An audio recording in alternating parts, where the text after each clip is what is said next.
Hello, this is Rich White, and I wanted to demonstrate the use of one of our whiteboards in World here. We've been doing a lot of work with this in OpenSim, moving content from these flash-based whiteboards into the World environment.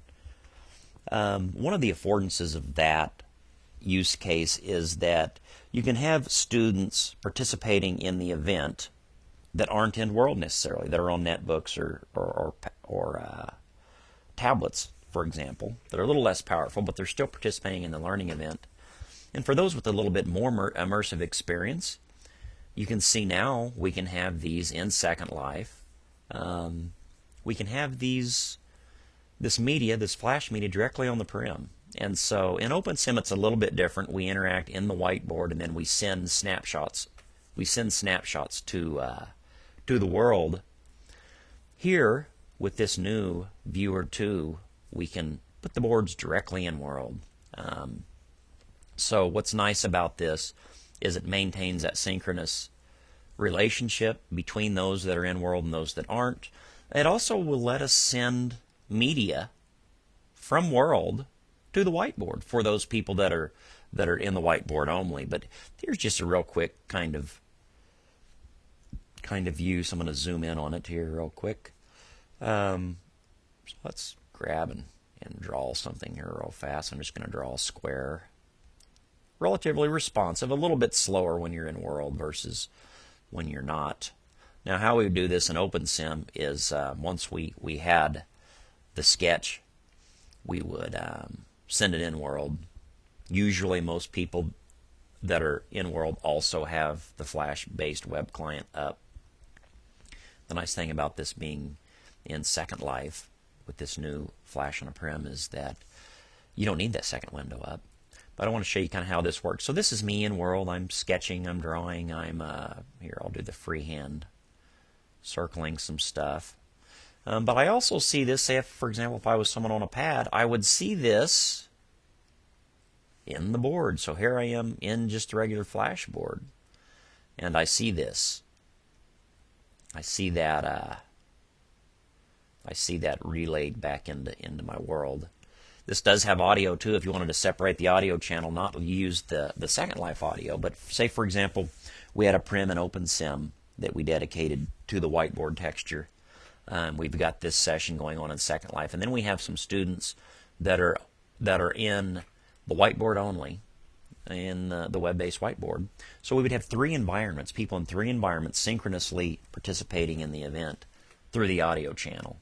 So we would use, you see the audio channel here, and you also see it here. It works the same way with inside Second Life. We would use that audio channel to move our audio from not only just available in Second Life to available on the board and to those who are in OpenSim and also on that board. So that is kind of one of the really nice affordances of this new media on a Prim, Flash-based media on a Prim. I'm really liking this. Like I mentioned, we've been doing this work for a long time, for several months, probably 6 months or more, in the Immersive Ed Consortium, seaming these whiteboards, these Flash-based whiteboards, into our OpenSim environments. But now this really opens up the gate to a really interesting way of using this technology, especially for learning. In World, you can see how responsive that was. I've got it right here. If I'm on a tablet, I've got it right here. If I'm in an OpenSim environment, I can send that snapshot, and it's real simple. Once I have what I want, I can send that snapshot to the Prim in OpenSim as well. One nice thing is it has an Assets tab. So I can take, here, let me start a new page. So I'm going to start that new page and drag this off. Now I'm on the whiteboard. I'm dragging this picture out. And I'm kind of, let me kind of shrink this down here real quick. Shrink it down. Move it up. Shrink it down again.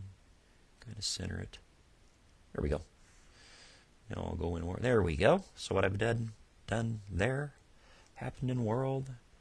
And now I'll underline this, and I'll even change the color. What the heck? Here, let's change it to red or so, and now let's kind of underline that. There we go. Set that in world. You can see what I've done here now on the whiteboard. So that's kind of a way to integrate, and I know in the old days it was kind of real tricky to have events in multiple platforms. For example, have an event that was hosted in OpenSim, in just a regular old web, for example, Ustream, and in Secondlife. This really opens those possibilities up, and I'm real excited to see kind of what happens. These are our whiteboards here. If you're interested in one of these whiteboards in your region, just let me know. On Twitter, it's just Rich White, all one word. Send me a message that way, and we'll hook you up with a whiteboard. These are powered by Scribbler. These Secondlife boards, and then the Media Grid boards are ours. So we have access to all the APIs and such. So I wanted to demonstrate that and kind of show you some use cases.